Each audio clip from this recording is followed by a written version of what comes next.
नमस्कार दोस्तों, स्वागत है आप सभी का द टॉपर जंक्शन के यूट्यूब चैनल पर। राजस्थान जीके में आज हम सभी लोग एक नया टॉपिक पढ़ना शुरू करेंगे और जिसका नाम है राजस्थान का एकीकरण, इंटीग्रेशन ऑफ राजस्थान। अब यहाँ पर शब्द लिखा है एकीकरण, इसका मतलब होता है एक करना, एक इसको करना। राजस्थान में एकीकरण है तो राजस्थान को एक करना होगा।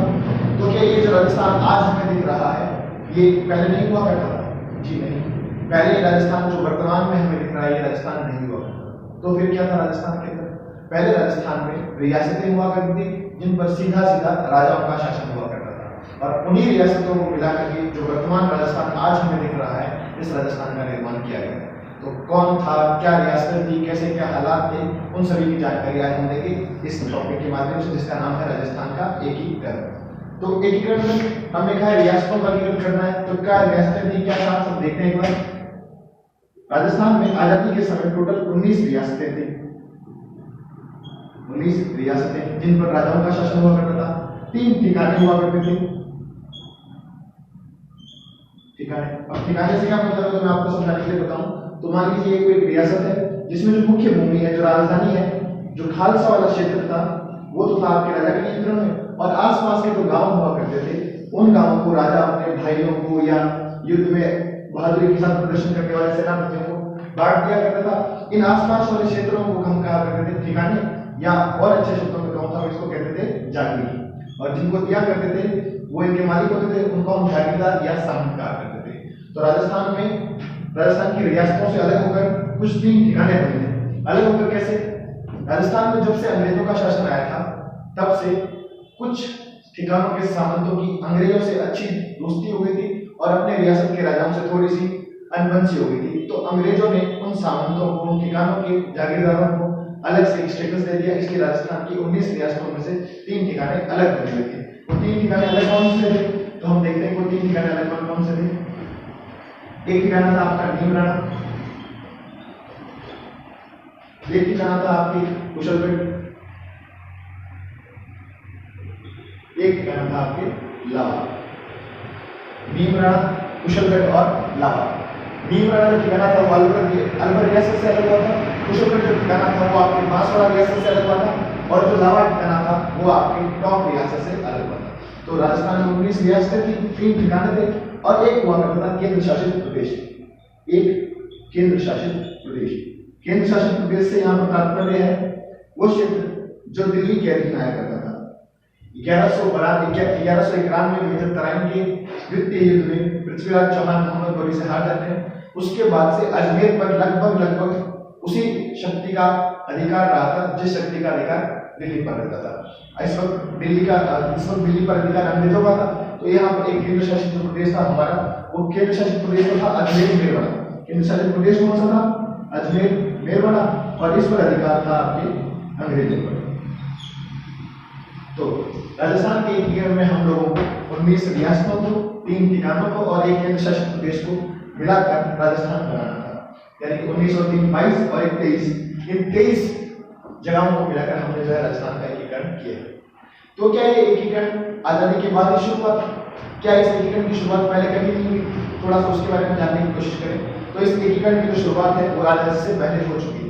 आजादी से पहले 1935 का आपके जो है 1935 का भारत शासन अधिनियम जो आया था उसमें अंग्रेजों ने ये कहा था कि जो देसी रियासतें हैं, अंग्रेजों के समय भारत 2 भागों में बटा हुआ था, एक तो ब्रिटिश भारत और एक देसी रियासतें।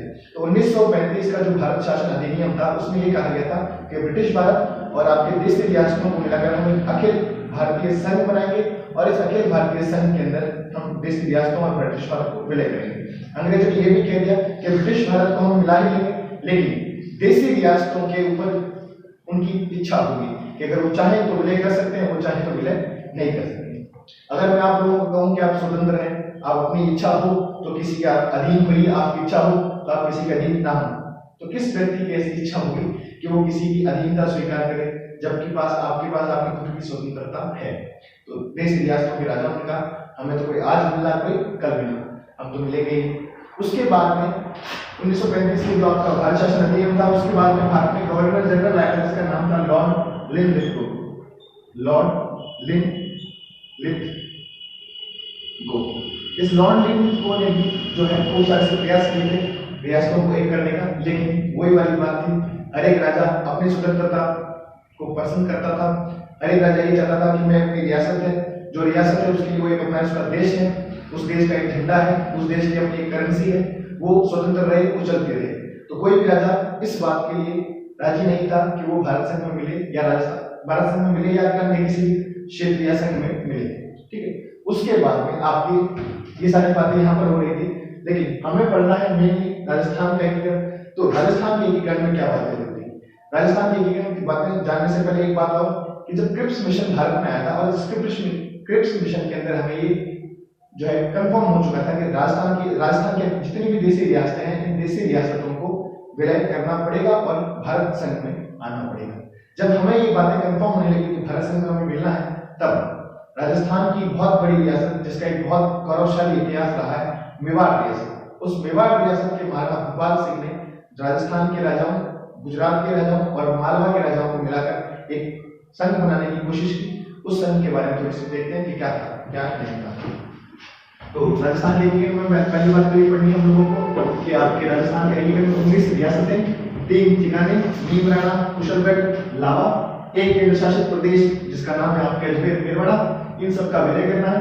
इन सब के विलय से पहले क्या प्रक्रिया थी वो आपने देखी कि 1935 के आपके भारत शासन अधिनियम में बात कही गई थी कि अखिल भारतीय संघ बनाया जाएगा।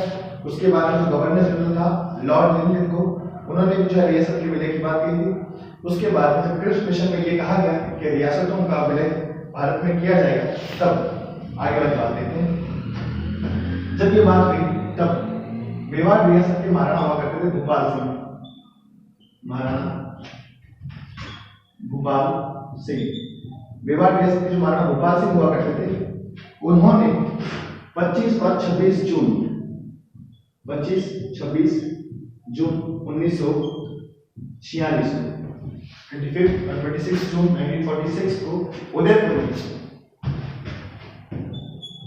उदयपुर के अंदर राजस्थान, मालवा मतलब कि मध्य प्रदेश और गुजरात, इन सभी रियासतों के राजाओं को बुलाया और कहा हम सब मिलकर एक अलग से संघ बनाते हैं, और उस संघ को नाम दिया इन लोगों ने राजस्थान संघ।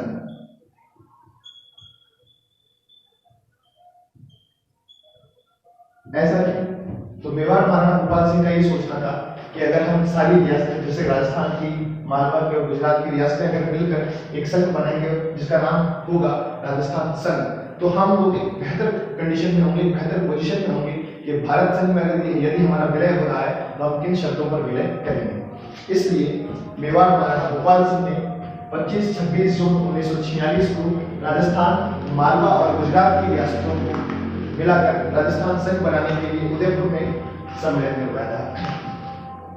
अब क्या हुआ कि जब इस सम्मेलन के लिए राजा आए, इन रियासतों के राजा आए भाग लेने के लिए, तब इन रियासतों के अंदर क्या हुआ कि जो राजा थे उन राजाओं ने सवाल किए कि साहब ये जो रियासत बनेगी, ये जो राजस्थान संघ बनेगा, इसका सर्वोच्च कौन होगा, इसका सबसे उच्च अधिकारी कौन होगा।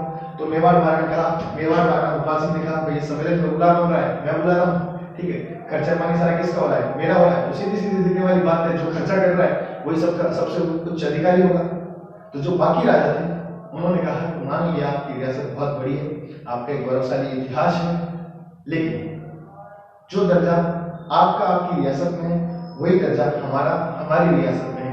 हमारा भी एक अलग से देश है, उसका एक अलग से झंडा है, सारी बातें हैं हमारे पास भी जो आपके पास नहीं है। तो इस देश के सर्वसर्वा आप ना होकर हम बनेंगे। अब इस बात को लेकर के सभी राजाओं में असमंजस उत्पन्न हुआ, सभी राजाओं के अंदर तालमेल की कमी दिखी, और इस तालमेल की कमी की वजह से ये जो राजस्थान संघ बनाने का प्रयास किया गया था मेवाड़ महाराणा भूपाल सिंह के द्वारा, ये असफल रहा। मेवाड़ महाराणा भूपाल सिंह का ये राजस्थान संघ बनाने वाला जो प्रयास था वो असफल रहा। इसके बाद जयपुर आपका जो था, जयपुर रियासत के राजा हुआ करते थे सवाई मानसिंह सेकंड। जयपुर रियासत के राजा थे सवाई मानसिंह सेकंड। सवाई मानसिंह सेकंड ने भी आप जयपुर रियासत के राजा जो थे आपके सवाई मानसिंह सेकंड, इनके एक प्रधानमंत्री हुआ करते थे जिनका नाम था वीटी कृष्णमाचार्य। इन वीटी कृष्णमाचार्य के कहने पर सवाई मानसिंह ने भी जो है राजस्थान के कुछ रियासतों को मिलाकर के एक नया संघ बनाने की कोशिश की। मेनली सवाई जयसिंह का ये टारगेट था कि वो अलवर और करौली को अपने अधीन करें, क्योंकि कोई जमाना हुआ करता था जिस समय अलवर और करौली दोनों ही जयपुर रियासतों के भाग हुआ करते थे, लेकिन ये प्रयास जो है सफल रहा। उसके बाद में आपके कोटा के राजा हुआ करते थे भीम सिंह सेकंड, कोटा के राजा थे, सॉरी भीम सिंह सेकंड नहीं, भीम सिंह कोटा के राजा थे। कोटा के राजा ने आपकी झालावाड़ और बूंदी रियासत के जो राजा थे उनको बुलाकर कहा कि हम झालावाड़, बूंदी और कोटा को मिलाकर एक नया संघ बना लेते हैं जिसका नाम रखेंगे हम लोग हाड़ौती संघ, और इस हाड़ौती संघ से हम अपना एक देश बनाएंगे। लेकिन वही वाली बात कि भैया इसका सर्वोच्च अधिकारी कौन होगा? कोटा वाले राजा ने कहा मैं हूँगा, दूसरे वाले राजा ने कह दिया हम भी वही खाना खर्चा करते हैं जो आप करते हैं, हमारे भी वही नखरे हैं जो आपके हैं, तो सीधी सी बात है इसका अधिकारी या तो हम होंगे। अब हम होंगे तो वही राजाओं में जो है तालमेल की कमी नजर आई, और इस वजह से आपके भीम सिंह के दौरान किया गया हाड़ौती संघ का प्रयास भी क्या रहा? असफल रहा। इसी प्रकार जिस प्रकार भीम सिंह ने ये प्रयास किया था, आपके डूंगरपुर रियासत के राजा हुआ करते थे लक्ष्मण सिंह, डूंगरपुर के राजा थे लक्ष्मण सिंह, और उन्होंने प्रतापगढ़ और बांसवाड़ा इन रियासतों के राजाओं को बुलाया और कहा आप आइए और हम लोग एक बना लेते हैं आपके वागड़ संघ। क्या बना लेते हैं? वागड़ संघ। वही बात सर्वोच्च अधिकारी का लक्ष्मण सिंह ने कहा बाकी राजाओं ने कहा या तो आप बनोगे तो फिर हम में क्या कमी। तो इन राजाओं में तालमेल की कमी के कारण पहले तो राजस्थान संघ असफल रहा, उसके बाद सवाई मान सिंह सेकंड का प्रयास असफल रहा, कोटा के राजा भीम सिंह का प्रयास असफल रहा, और लक्ष्मण सिंह के राजा डूंगरपुर के राजा लक्ष्मण सिंह का प्रयास क्या रहा? असफल रहा। इन सारे प्रयासों की जब कोशिशें हो रही थी तब तक भारत सरकार ने 5 जुलाई 1947 को इन प्रयासों के दौरान भारत सरकार ने 5 जुलाई 1947 को एक रियासती विभाग की स्थापना की या रियासती सचिवालय की स्थापना की। वो देख रहे हैं क्या था? ठीक, तो देखें 5 जुलाई 1947 भारत सरकार ने एक विभाग बनाया जिसका नाम था रियासती विभाग, या इसी का एक नाम था रियासती सचिवालय। इस रियासती विभाग का मंत्री बनाया गया सरदार वल्लभ भाई पटेल।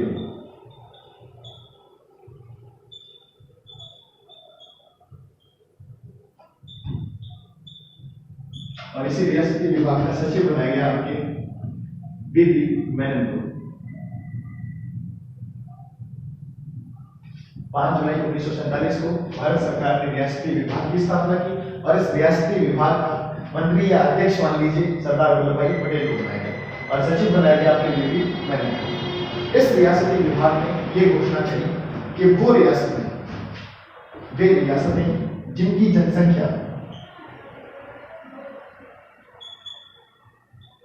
जनसंख्या आपकी 10 लाख से अधिक है, 10 लाख से अधिक, तथा जिनकी आय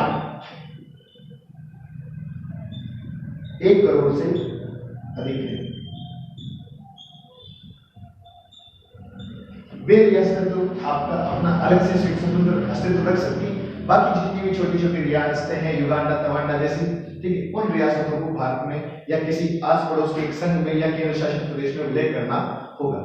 तो 5 जुलाई 1947 को भारत सरकार के द्वारा रियासती विभाग की स्थापना की गई, जिसका मंत्री या अध्यक्ष बनाया गया सरदार वल्लभ भाई पटेल को, और सचिव बनाया गया आपके बीपी मेनन को। इस रियासती विभाग ने ये घोषणा की कि वे रियासत जिनकी जनसंख्या 10 लाख से अधिक और जिनकी आय 1 करोड़ से अधिक है, वे सभी रियासतें तो अलग रह सकती हैं, स्वतंत्र अपना अस्तित्व रख सकती हैं। अन्यथा जितनी भी छोटी छोटी सी रियासतें हैं, इन रियासतों को या तो किसी पड़ोस के संघ में या किसी केंद्र शासित प्रदेश में विलय करना होगा। अब उन रियासतों पर छोड़ दिया गया कि आप किसमें विलय करना चाहते हैं, इसलिए आप अपना सोचकर जवाब दीजिए।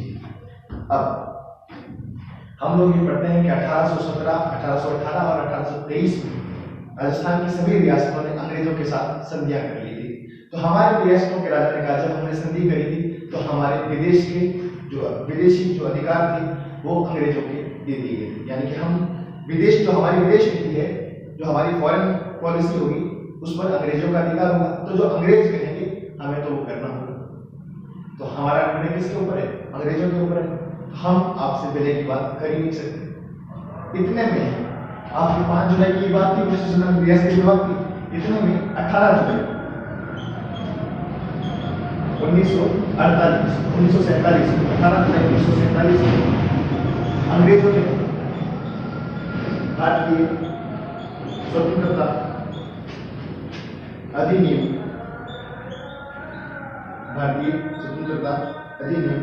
पास किया और इस भारतीय स्वतंत्रता अधिनियम में ये कहा गया कि हम इस तारीख को भारत को आजाद कर देंगे। ये बातें होंगी, ये सारी बातें होंगी। खूब सारी बातों के बीच में उन्होंने एक धारा निकाली, धारा 8, और इस धारा 8 में उन्होंने कह दिया कि देश की रियासतों में जो ब्रिटिश सर्वोच्चता है हम उसको समाप्त कर देंगे। कुल मिलाकर दिल पर पत्थर रखकर अंग्रेज हम क्या करें? अंग्रेज हमसे क्या करें? हमसे ब्रेकअप कर दिया। तलाक, तलाक और तलाक। जब अंग्रेजों ने स्वतंत्रता अधिनियम के माध्यम से ये कह दिया कि हमारा देश की रियासतों के साथ में कोई संबंध नहीं है, हमारी जो सर्वोच्चता थी वो खत्म हो गई है, तब रियासत के राजाओं को कहा गया कि अब आपको विलय तो करना ही होगा। अब विलय करना है तो विलय कौन कौन सी रियासतें करेंगी? जिनके पास जनसंख्या 10 लाख से ज्यादा नहीं है, जिनकी आय 1 करोड़ से ज्यादा नहीं है। राजस्थान में ऐसी 4 रियासतें थी जिनकी जनसंख्या 10 लाख से अधिक थी और जिनकी आय जो है आपको 1 करोड़ से ज्यादा थी। वो 4 रियासतें कौन कौन सी थी? मेवाड़, मारवाड़ या जोधपुर कह लीजिए, जयपुर और बीकानेर। ठीक है, मेवाड़, मारवाड़, जयपुर और बीकानेर। राजस्थान की ये 4 रियासतें थी जिनकी जनसंख्या 10 लाख से ज्यादा थी और जिनकी आय 1 करोड़ से ज्यादा थी। तो ये 4 रियासतें जो थी जिनका विलय राजस्थान में नहीं किया जा सकता था या इनका विलय जो है भारत सरकार नहीं कर सकती थी, उनके अलावा सभी रियासतों का भारत सरकार विलय करने वाली थी। तो एक बार फिर से समझते हैं कि 5 जुलाई 1947 को भारत सरकार ने जो आपके रियासती विभाग की स्थापना की, जिसका मंत्री या जिसका अध्यक्ष सरदार वल्लभ भाई पटेल को बनाया गया। सचिव थे आपके श्री वी.पी. मेनन। और इस विभाग ने ये कहा कि जिस रियासत की जनसंख्या 10 लाख से अधिक है और जिसकी आय 1 करोड़ से अधिक है वो रियासत स्वतंत्र अस्तित्व रख सकती है, बाकी सभी रियासतों को किसी न किसी में विलय करना होगा। इतने में रियासतों के राजाओं ने कहा कि हमारी जो है अंग्रेजों के साथ संधियां हैं, तो हमारे देश के अधिकार किसके पास है? अंग्रेजों के पास है। और अंग्रेजों ने 18 जुलाई 1947 को भारतीय स्वतंत्रता अधिनियम पारित करके ये कह दिया कि हमारे और रियासतों के जो संबंध हैं वो आज से खत्म होते हैं। कुल मिलाकर तलाक, तलाक, तलाक है। फिर कहा गया कि विलय करना पड़ेगा। तो राजस्थान में 4 ऐसी रियासतें थी जिनकी जनसंख्या 10 लाख से ज्यादा थी और जिनकी आय भी 1 करोड़ से ज्यादा थी। वो थी मेवाड़, मारवाड़, जयपुर, बीकानेर। इन रियासतों को विलय नहीं कर सकते, बाकी सारी रियासतों का विलय करना है। तो अब हम देखते हैं कि क्या विलय था, कैसे क्या विलय था। ये था राजस्थान की एकीकरण से पहले की जो घटनाएं थी, वो सारी घटनाएं। एक बार हम देखते हैं एकीकरण के बारे में थोड़ा सा, उसके बाद आगे बढ़ते हैं।